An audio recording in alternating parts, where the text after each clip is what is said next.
नमस्कार शेतकरी मित्रांनो 2017 मध्ये तत्कालीन भाजप व शिवसेना सरकारने राबविलेल्या छत्रपती शिवाजी महाराज शेतकरी सन्मान योजनेतील उर्वरित 6 लाख शेतकऱ्यांना कर्जमाफी देण्याबाबत या आठवड्याभरात महाराष्ट्र सरकारच्या उच्चस्तरीय बैठकीचे आयोजन करण्यात आले आहे।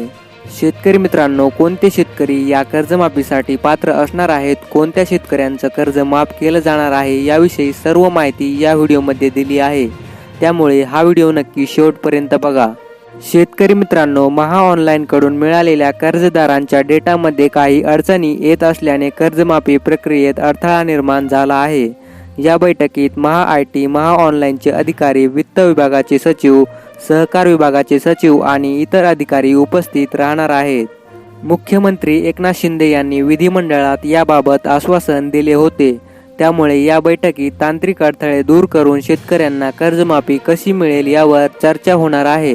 मात्र महाविकास आघाडी सरकारने महात्मा ज्योतिराव फुले शेतकरी सन्मान कर्जमुक्ती योजना नावाची नवीन योजना राबवली।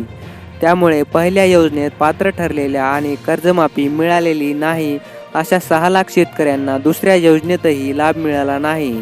शेतकरी मित्रांनो, महाऑनलाईन बंद झाल्यामुळे त्याचा डेटा पुनर्स्थापित करणे शक्य नसल्याचे IT विभागाने सहकार विभागाला कळवले आहे।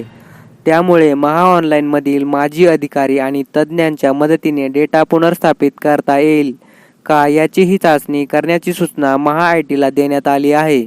या बैठकीत डेटा पुनर्स्थापित करण्यासाठी सर्व शक्यतांचा विचार करून पुढील मार्ग ठरवण्यात येणार आहे। शेतकरी मित्रांनो, ज्या शेतकऱ्यांचं 2017च्या सुमारास कर्ज माफ झालं नव्हतं त्या सर्व शेतकऱ्यांचं कर्ज माफ आता होणार आहे।